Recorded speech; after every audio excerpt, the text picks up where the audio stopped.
Берлинде Түрксой конференциясы өттү. 2025-жылдын 3-июнунда Берлинде түрктөрдүн дүйнөлүк илимге жана маданиятка кошкон салымы аттуу конференция өттү. Иш-чараны Кыргыз Республикасынын Германия Федеративдүү Республикасындагы элчилиги, Азербайжан, Казакстан, Түркия, Түркмөнстан жана Өзбекстандын Германиядагы дипломатиялык өкүлчүлүктөрү менен биргеликте түрк маданияты эл аралык уюмунун көмөгү менен уюштурду. Берлинде түрк дүйнөсүнүн жалпы адамзаттык цивилизацияга кошкон салымы жана ролу деген симпозиумду уюштурдук деп өз сөзүн сүйлөдү. Ачылыш аземине Түрксойдун башкы катчысы Султан Раев. Берлинде түрк дүйнөсүнүн жалпы адамзаттык цивилизацияга кошкон салымы жана ролу деген симпозиумду уюштурдук. Берлиндеги түрк мамлекеттеринин элчиликтери менен. Бул маселе биз үчүн өтө маанилүү маселелердин бири.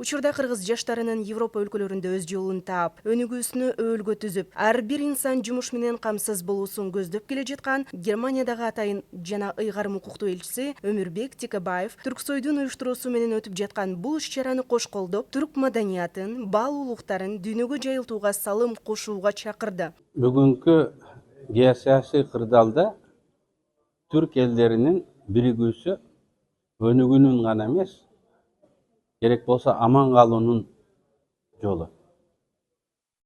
Азыр тарых астын үстүн болуп өзгөрүп, жаңы дүйнөлүк тартип жаралмакчы.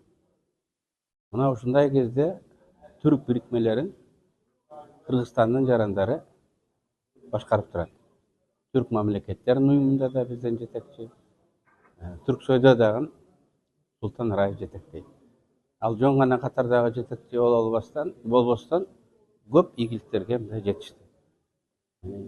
Султан Раевдин убагында бирдиктүү алфавит иши алдыга жылды. Султан Раевдин убагында орток тил деп түрк элдери бири-бирин котормочусу түшүнө ала тургандай орток тил иштелип чыгып атат. Ошондой эле Берлиндеги түрк мамлекеттеринин дипломатиялык өкүлчүлүктөрүнүн башчылары сөз сүйлөштү. Өз кезегинде жазуучу Айтматовчу Ирмтраут Гучке баяндама жасап жатып, Кыргыз Республикасынын баатыры, Кыргыз Республикасынын эл жазуучусу Чыңгыз Айтматовдон түрк маданиятын сактоого жана дүйнөлүк деңгээлде жайылтууга кошкон салымын баса белгиледи. Конференциянын илимий бөлүгүндө Кыргыз Республикасынын Жогорку Кеңешинин мурдагы төрагасы, Кыргыз Республикасынын Улуттук илимдер академиясынын академиги, филология илимдеринин доктору Абдыган Эркебаев жана Улуттук Манас академиясынын президенти Биймырза уулу Азиздин докладдары болду. Алардын сөзүндө түрк элдеринин дүйнөлүк илимге жана маданиятка кошкон салымы, анын ичинде кыргыз адабиятынын жана фольклорунун уникалдуу жетишкендиктери баса белгиленди. Иш-чара түрк мамлекеттеринин ортосундагы өз ара түшүнүшүүнү, достукту жана кызматташтыкты чыңдоо, ошондой эле Германияда алардын орток маданий мурастарын жайылтуу максатын көздөдү. Иш-чара түрк мамлекеттеринин маданият ишмерлеринин катышуусундагы гала концерт менен аяктады. Өз кезегинде Биймырза уулу Азиздин аткаруусундагы Акак ансамблинин аткаруусундагы Манас эпосунан үзүндүлөр көрүүчүлөргө унутулгус таасир калтырды.